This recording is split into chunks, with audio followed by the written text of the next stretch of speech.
कहानी की शुरुआत एक भयानक तूफान के बीच आसमान में उड़ते हुए प्लेन से होती है, जहां हमारा मेन कैरेक्टर चक आराम से टॉयलेट में बैठा हुआ था।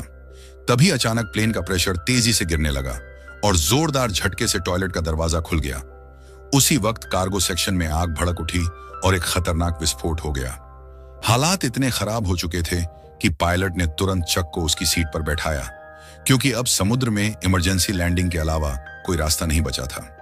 पायलट ने उसे एक लाइफ राफ्ट पकड़ाकर बेल्ट बांधने को कहा, लेकिन तभी चक की नजर अपनी गर्लफ्रेंड की दी हुई पॉकेट वॉच पर पड़ी, जो नीचे गिर चुकी थी। प्लेन तेजी से नीचे गिर रहा था और समुद्र अब केवल कुछ हजार मीटर दूर था।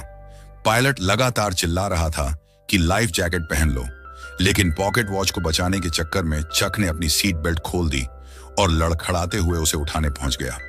जैसे ही उसने वॉच उठाई, उसी समय प्लेन का एंगल अचानक बदल गया और वह वहीं फंसकर रह गया।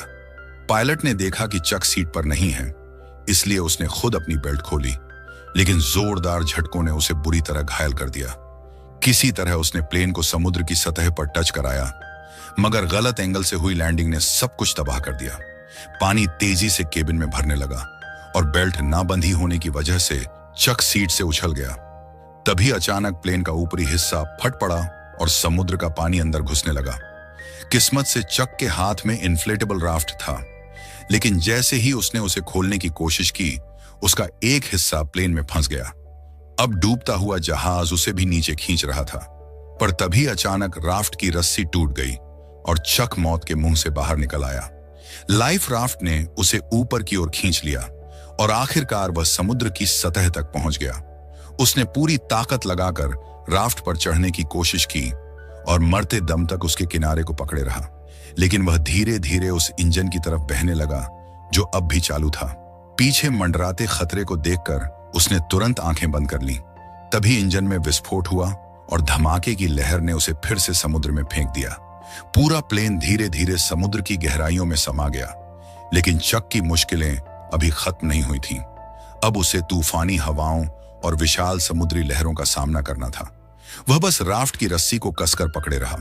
पता नहीं कितनी देर बीत गई और अचानक तेज चट्टानों से टकराकर राफ्ट फट गया। इसका मतलब था कि वह किसी किनारे तक पहुंच चुका है। अपनी आखिरी ताकत के सहारे वह राफ्ट को घसीटता हुआ किनारे तक लाया। अगली सुबह जब धूप उसके चेहरे पर पड़ी, तब उसे एहसास हुआ कि वह जिंदा है और किसी छोटे से सुनसान आइलैंड पर बहकर आ चुका है। लेकिन मौत से बच निकलने के बाद भी उसकी परेशानी खत्म नहीं हुई, क्योंकि उसे नहीं पता था कि इस अनजान जगह पर उसका सामना किन खतरों से होने वाला है। वह चलते हुए प्लेन से बिखरी चीजें उठाता गया और आइलैंड के अंदर बाकी लोगों को ढूंढने निकल पड़ा, मगर चारों तरफ सिर्फ डरावना सन्नाटा था। इससे साफ था कि वह एक ऐसे वीरान टापू पर फंस चुका था जो शायद दुनिया के नक्शे पर भी मौजूद नहीं था। वह जोर जोर से मदद के लिए चिल्लाता रहा, लेकिन जवाब में केवल लहरों की आवाज लौट कर आई। अब खुद को बचाने के लिए उसे नए तरीके सोचने पड़े, लेकिन फिलहाल उसके पास समुद्र तट पर हेल्प लिखने के अलावा कोई उपाय नहीं था।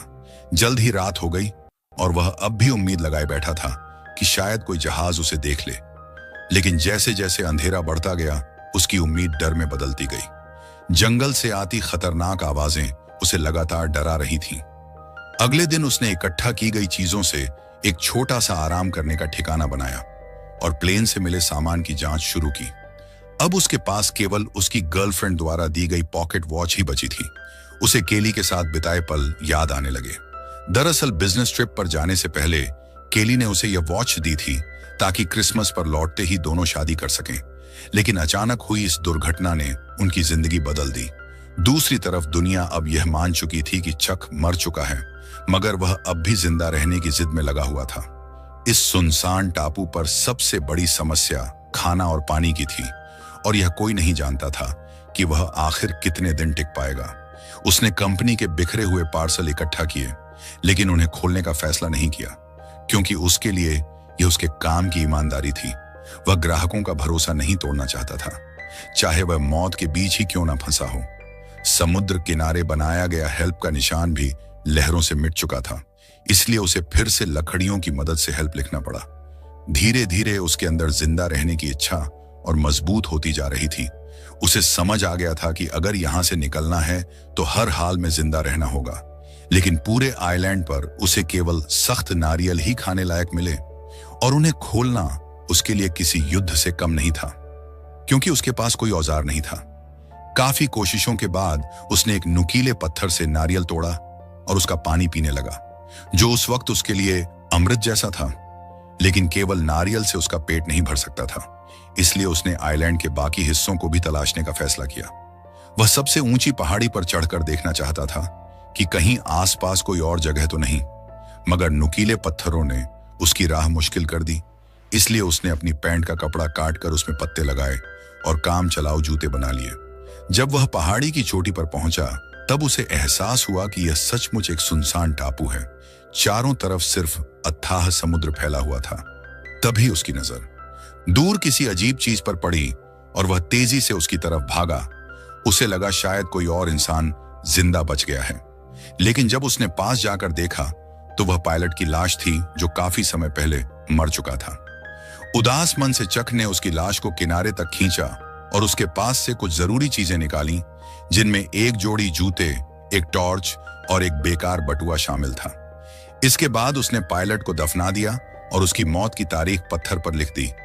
शाम को समुद्र किनारे बैठा वह उन जूतों को देखता रहा। उसके मन में एक अजीब डर था कि शायद अगली कब्र उसकी खुद की होगी। उसी रात वह सो नहीं सका। उसे समझ आ गया था कि अगर वह कुछ नहीं करेगा तो यहां मर जाएगा। इसलिए अगले दिन उसने खुद को जिंदा रखने की ट्रेनिंग शुरू कर दी। उसने पत्तों पर जमा ओस को इकट्ठा करके नारियल के खोल में जमा किया, ताकि पीने के लिए साफ पानी मिल सके। उसने लकड़ी की छड़ी को नुकीला बनाकर मछली पकड़ने का भाला तैयार किया। भले ही यह सब मुश्किल था, लेकिन लगातार कोशिशों ने उसे टूटने नहीं दिया। उसी रात उसे दूर कहीं एक रोशनी दिखाई दी। वह जोर जोर से चिल्लाने लगा और टॉर्च से संकेत देने लगा। उसे लगा अब शायद उसकी जिंदगी बच जाएगी, लेकिन दूरी इतनी ज्यादा थी कि उसकी हल्की रोशनी किसी तक नहीं पहुंच सकी। जैसे जैसे वह रोशनी दूर जाती गई, वैसे वैसे उसके अंदर गुस्सा और बेबसी बढ़ती गई। अगली सुबह वह फटी हुई राफ्ट लेकर उसी दिशा में निकल पड़ा, क्योंकि यही उसकी एकमात्र उम्मीद थी। वह बार बार समुद्र की लहरों से लड़ता रहा, लेकिन हर बार लहरें उसे पीछे धकेल देती। आखिरकार एक तेज पत्थर से टकराकर उसकी जांघ बुरी तरह कट गई और खून बहने लगा। अब उसमें आगे बढ़ने की ताकत नहीं बची थी, इसलिए वह किसी तरह वापस किनारे लौट आया। उसी शाम भयंकर बारिश शुरू हो गई। घायल चक की मुश्किलें और बढ़ गईं। वह केवल पार्सलों को बचा सका और खुद बारिश से बचने के लिए जगह ढूंढने लगा। तभी उसे एक छोटी गुफा मिली, जहां उसने बारिश का गंदा पानी पीकर खुद को होश में रखा, लेकिन उसका शरीर जवाब दे चुका था और वह वहीं बेहोश हो गया। अगली सुबह जब वह उठा तो उसकी टांग का घाव और ज्यादा खराब हो चुका था।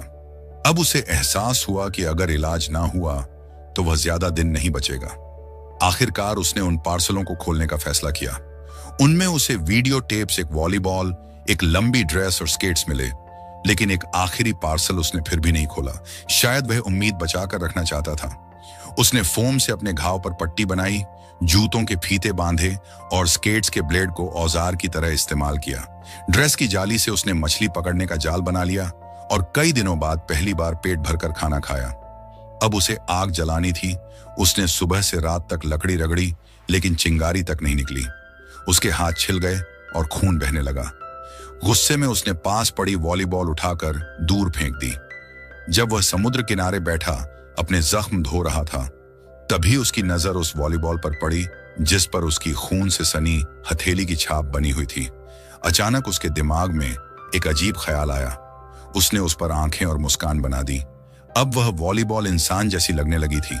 उसने उसका नाम विल्सन रख दिया, ताकि उसे अकेलापन महसूस ना हो। यह अजीब जरूर था, लेकिन अब उसके पास बात करने के लिए कोई तो था विल्सन के साथ। जैसे उसकी जिंदगी में फिर उम्मीद लौट आई और आखिरकार लगातार कोशिशों के बाद लकड़ियों के बीच चिंगारी निकल आई। आग जलते ही चक खुशी से झूम उठा, क्योंकि यह सिर्फ खाना पकाने का जरिया नहीं, बल्कि मदद का संकेत भी था। रात को वह विल्सन से बातें करते हुए अपनी हालत बताता। उसके हिसाब से वह दुनिया से हजारों मील दूर था और उसके बचने की उम्मीद लगभग खत्म हो चुकी थी। फिर भी वह हार नहीं मान रहा था, लेकिन लगातार गंदा खाना खाने की वजह से उसका दांत बुरी तरह खराब हो गया। दर्द इतना बढ़ गया कि उसने खुद ही उसे निकालने का फैसला किया। उसने स्केट्स की धार दांत पर रखी और पत्थर से जोरदार वार कर दिया। समय बीतता गया और 4 सालों के अंदर चक पूरी तरह बदल चुका था। वह अब किसी जंगली इंसान जैसा दिखने लगा था। हालांकि उसने जिंदा रहने की कला सीख ली थी, लेकिन उसकी आंखों से उम्मीद गायब हो चुकी थी। तभी एक दिन उसे समुद्र किनारे टिन का एक टुकड़ा मिला और अचानक उसके दिमाग में एक आइडिया आया। अगर वह इससे लहरों को काट सके तो शायद यहां से निकलना संभव हो सकता है। यह सोचते ही उसने नाव बनाने की तैयारी शुरू कर दी। उसने लकड़ियां इकट्ठा की, रस्सियां बनाई, यहां तक कि वीडियो टेप का इस्तेमाल भी किया। धीरे धीरे उसकी मानसिक हालत बिगड़ने लगी। उसे लगने लगा कि विल्सन उसे छोड़ना नहीं चाहता। इसी वजह से एक रात वह उससे झगड़ पड़ा और गुस्से में उसे दूर फेंक दिया। लेकिन कुछ देर बाद उसे पछतावा हुआ और वह अंधेरे में विल्सन को ढूंढने निकल पड़ा। फिर प्यार से उसका चेहरा साफ किया। समय गुजरता गया और आखिरकार नाव बनकर तैयार हो गई। उसने सारी तैयारी पूरी कर ली थी। अब बस सही हवा का इंतजार था और एक दिन आखिरकार हवा उसकी दिशा में चलने लगी। वह उत्साहित होकर नाव को समुद्र में ले गया और विल्सन के साथ वहां से निकल पड़ा। समुद्र की लहरें अब भी खतरनाक थीं, लेकिन इस बार वह हार नहीं मान रहा था। तभी अचानक एक और भयंकर तूफान आ गया। पूरी रात वह मौत से लड़ता रहा, लेकिन सुबह तक जिंदा बच गया। हालांकि उसकी नाव टूट चुकी थी और सबसे बड़ी बात यह थी कि विल्सन समुद्र में बह गया था। चक उसे बचाने के लिए पानी में कूद पड़ा, लेकिन गहरे समुद्र ने उसे रोक दिया। एक तरफ उसकी जिंदगी बचाने वाली नाव थी और दूसरी तरफ उसका इकलौता दोस्त।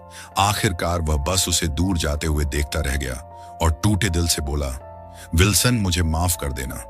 अब वह पूरी तरह अकेला हो चुका था। उसने उम्मीद छोड़ दी और मौत का इंतजार करने लगा। तभी अचानक उसे जहाज की सीटी सुनाई दी। उसने आखिरी ताकत जुटाकर देखा तो एक विशाल मालवाहक जहाज उसकी तरफ आ रहा था। जहाज वालों ने उसे देख लिया और आखिरकार कई सालों बाद चक वापस सभ्यता की दुनिया में लौट आया। उसकी कहानी पूरे शहर में मशहूर हो गई, लेकिन उसे इन सब से फर्क नहीं पड़ता था। वह बस केली से मिलना चाहता था। मगर जब दरवाजा खुला तो सामने एक दूसरा आदमी खड़ा था, जिसने खुद को केली का पति बताया। तब चक को पता चला कि केली अब शादीशुदा है और एक बच्चे की मां बन चुकी है।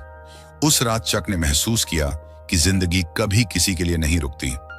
अगले दिन उसने वह आखिरी पार्सल उसके मालिक तक पहुंचा दिया, जिसे उसने कभी नहीं खोला था, और एक नोट छोड़ दिया जिसमें लिखा था कि इसी पैकेज ने उसकी जिंदगी बचाई। आखिर उस पार्सल में क्या था, यह राज हमेशा राज ही रह गया और इसी के साथ इस शानदार कहानी का अंत हो जाता है। अब तुम बताओ कि तुम्हें यह कहानी कैसी लगी।